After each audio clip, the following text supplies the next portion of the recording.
예, 목요일 묵상의 시간입니다. 지옥으로 억지로 끌려간 사람은 아무도 없다. 지옥으로 억지로 끌려간 사람은 아무도 없다. 자, 이런 제목으로 또 오늘 묵상 함께 시작하겠습니다. 자, 어제 우리는 성도들이 이 땅에서 하나님의 자녀되어 살아감에도 불구하고 하나님의 뜻을 따라 살려 하기에 더 어려운 상황이 될 수도 있고 더 나아가 억울하게 죽을 수도 있는 상황이 있을 수도 있다라는 것을 우리가 분명히 살펴봤습니다. 사람은 누구나 어려운 환경 속에 있을 때 도움을 구하게 되고요. 또 나를 도울 수 있는 존재들을 찾게 되는데 그렇게 본다면 요한 당시 그 도미티아누스 황제의 대박해 속에 있는 성도들에게 화형당해 죽고 맹수에게 물려 죽고 무지막지한 고문을 받아 죽고 있는 그 성도들에게 전능하신 하나님의 절대적인 도움, 즉각적인 도움은 너무 절실했을 겁니다. 자, 그런데 이 계시록을 살피기 시작하면서 이 초대 그 7교회에게 말씀하시는 그 부분에서부터 하나님은 마치 우리의 고난과 어려움은 안중에도 없는 것처럼 그 핍박과 박해 속에 있는 성도들에게 우리가 이 땅을 살아가는 성도와 교회로서 지켜야 될 것들을 계속 말씀해 주시는 것을 우리가 볼 수 있었죠. 그러니까 사람들은 누구나 자기가 당한 일을 급한 일이라고 생각하게 되는데 우리를 창조하신 하나님께서 그런 우리를 아심에도 불구하고 이 굳이 요한을 불러 이런 편지를 쓰시며 말씀하시는 거는 그러니까 우리가 급하다고 생각하는 것이 우리의 영원한 생명을 향한 것에 비하면 사실 그렇게 중요한 것이 아니기 때문이라는 거죠.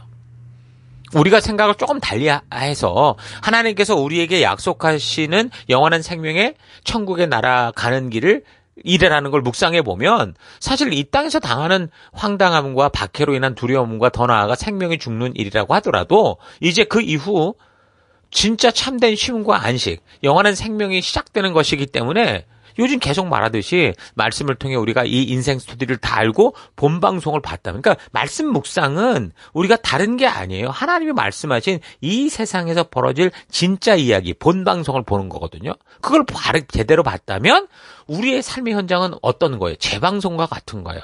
재방송을 보듯이 기꺼이 이게 어떻게 이 끝이 갈 줄 아니까 그 죽음의 위기 앞에서도 어떻게 하는 거예요? 담대하고 당당하게 나아갈 수 있다라는 거죠. 잊지 맙시다. 그러니까 성경은 곳곳에 이런 성도들의 삶을 이야기합니다. 많은 사람들이 성경을 통해 대부분 자기가 위로받고 잘되고 용납받고 용서받으며 축복받는 것만을 찾았기 때문에 정작 성경을 통해 하나님께서 이 땅이 어떠하신지를 말씀하시는 것들이 눈에 들어오지도 않았을 겁니다. 우리가 교회를 다니며 기도를 간절히 하고 열심히 봉사의 길에 서 있는 것도 하나님이 그러한 간절한 마음을 알았기에 나의 작은 것이라도 들여서 헌신하려는 게 아니라 영적인 일이라는 명목하에 사실은 자기의 만족과 종교적 유익을 위해서 나의 평안과 나의 감정의 충만과 나의 생각대로 이루기 위한 어떤 내가 갖고 싶은 것을 가지기 위한 그런 일환으로 열심인 경우도 많다라는 거예요. 물론 의도적이지는 않을 수 있어요. 순수한 마음에 그것이 바른 신앙이라고 생각하고 그렇게 착각을 이룰 수도 있다고 봅니다. 그러나 순수해서 아무것도 모르고 행동한다고 해도요.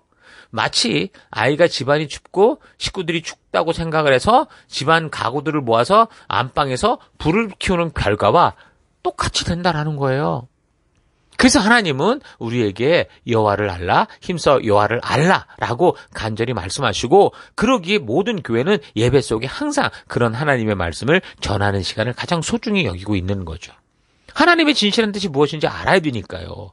성도들이 어떤 이유로든 교회에 들어왔을 때 그냥 자기의 상상 속에 살아가도록 내버려 두는 게 아니라 하나님이 왜 이런 상황을 통해 나를 이곳에 부르셨는지를 알게 하는 게 바로 교회 사명 아닙니까?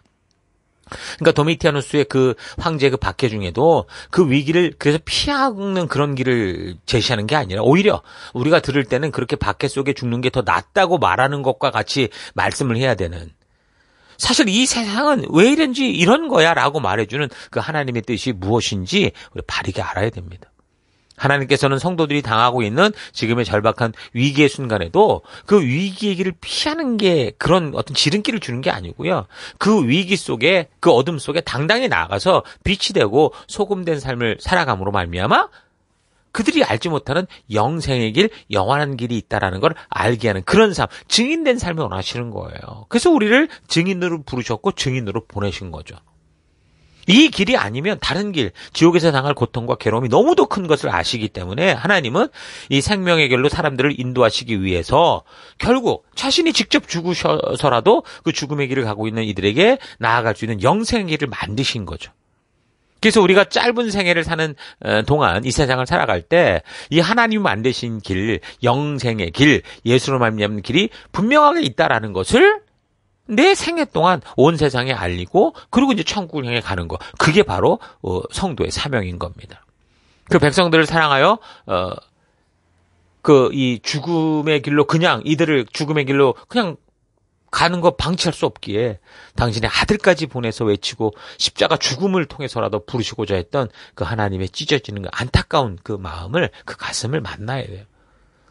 당신이 창조했는데, 당신이 창조하셨지만 인간들의 삶을 마음대로 조작하고 끼어드는 게 아니라 저들이 곁길로 갈 때 안타까워 돌아오라고 외치시고 저들이 하나님의 약속을 믿고 살아가는 그 길에서 수없는 고통을 당하면서도 믿음의 길로 나아갈 때 그냥 뜨거운 눈물로 격려해 주시고 내가 한 약속을 잊지 말고 그 믿음의 길을 끝까지 걸어서 그 말씀 따라 걷는 그 길 끝에서 너와 만나기를 학수고대하며 기다리고 있는 나를 기억해.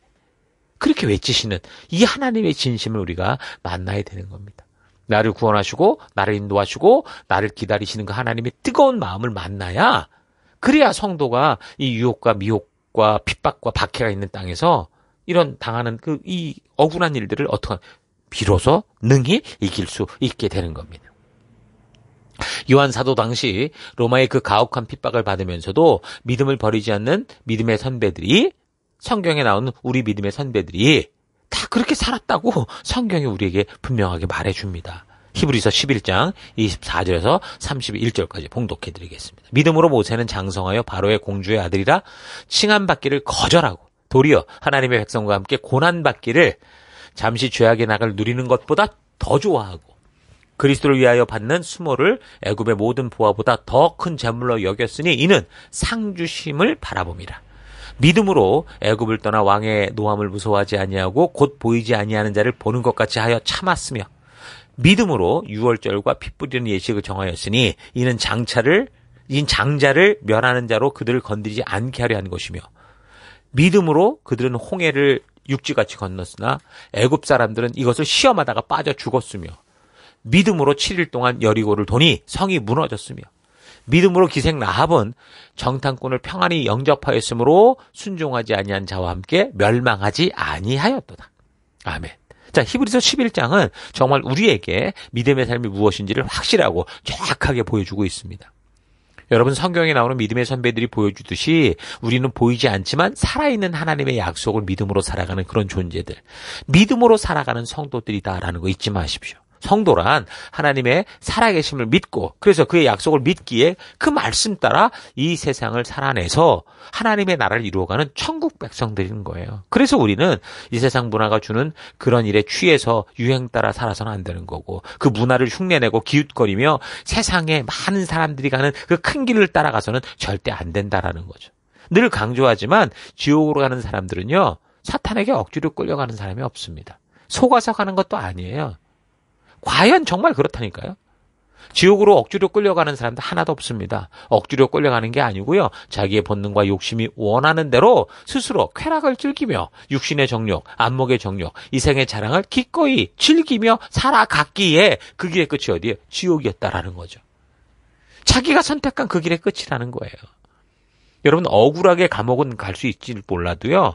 억울하게 지옥 가는 사람은 하나도 없다는 사실 잊지 마십시오. 속아서 왔다? 그것도 말도 안 돼요. 속아서 가는 데가 지옥이 아니에요. 지옥은 욕심과 정욕을 따라 살아가다가 가는 그 끝이 지옥입니다. 그러니까 지옥이야말로 자기 욕심 따라 기꺼이 선택한 사람들이 가는 곳이다 라는 거 잊지 마시고 나는 오늘 어떤 길을 걷는지 잘 생각해 보길 바랍니다. 그래서 오늘 하루 나는 예수를 믿고 믿음으로 살아가는 그 실제의 삶을 성경을 통해 바르게 알고 있고 그래서 그 믿음의 길을 걷고 있는지 뭐 교회에서나 사회에서나 기도할 때나 봉사할 때나 어떤 삶을 살아가든지 과연 나는 그런 하나님의 진심을 알기에 이 땅에서 천국 백성으로서의 삶을 살고 있는지 좀 생각해 봤으면 좋겠어요. 아니면 여러 가지 말로 포장된 결국 자기 만족과 유익을 위해 내 삶의 안녕을 위해 살고 있지 않은가 되돌아보시기 바랍니다. 정말 내가 이 땅에 속한 자가 아니고 천국에 속한 자로서 이 땅을 살아가는 동안 우리 하나님의 영원한 나라를 알리는 그런 하나님의 진심을 전하는 사명자로 살아가는 것을 확신한다면 우리는 더 이상 이 땅의 삶이 어떤 형태로 나에게 다가오든지 그것이 우리를 혼란하게 하지 않을 겁니다. 비록 세상이 손가락질하며 욕을 하고 조롱한다고 해도, 사탄이 우는 사자와 같이 덤벼든다고 해도, 또는 사탄이 광명한 천사의 옷을 입고 여러 모양으로 나를 유혹하고 미혹한다고 해도 우리는 오직 말씀 따라 믿음의 길을 걷게 될 수 있습니다. 자, 그러므로 이 땅에 보이는 현상으로 인해 흔들리지 않고 그런 현상들, 사건들 속에서도 오직 하나님의 진심을 전하는 전도자의 삶, 증인된 삶을 살기를 축원합니다. 하나님의 진심을 바르게 아는 참된 믿음의 안목을 가지기를 주의 이름으로 축원합니다. 하루하루의 삶에서 더 이상 말씀대로 순종할 것이냐 말 것이냐 가지고 여러분 고민하지 마십시오. 순종의 길을 걷는 게 성도의 길입니다. 자, 그래서 오늘도 우리에게 주어진 각자의 삶의 현장에서 그 땅 끝에서 하나님의 백성답게 사는 일에 올인해서 이 땅의 유혹과 미혹 속에서 핍박과 고통 속에서라도 망설임 없이 주님의 인도하시는 길로 기꺼이 달려가는 여러분들 수 있기를 주의 이름으로 축원합니다. 자, 오늘 하루도 힘내십시오. 잠시 기도하겠습니다. 하나님은 나로 하여금 영생으로 나아가는 길을 걷게 하시는데 나는 내가 편리하고 쉬운 길, 나의 만족과 유익을 위해 살아가는 그 길을 고집해왔던 것 회개합니다. 용서해 주옵소서. 하나님, 지금 당장 급해 보이는 것에 눈을 뺏기지 않고 하나님의 말씀을 통해 영원한 세계에서의 안목으로 모든 것을 분별해서 영생을 향해 중요한 것들에 집중하는 그런 삶 살기 원합니다. 하나님, 지옥은 누군가에게 속아서나 또 끌려가는 곳이 아니라 하나님의 진심을 스스로 외면하고 살다가 자기의 본능과 욕심대로 스스로 살아온 결과로 가는 것이다라는 거 잊지 않고 하나님의 진실한 뜻 바르게 하는 내가 되기를 원합니다. 오늘 하루도 그래서 내 욕심과 탐욕에 물들어 사는 삶이 아니라 주의 말씀이 주도하고 인도하는 그 길을 따라가는 내가 되기를 또 결단합니다. 그 길 가운데 함께 해주시고 인도하신 하나님 감사드리고 예수님 이름으로 기도했습니다. 아멘.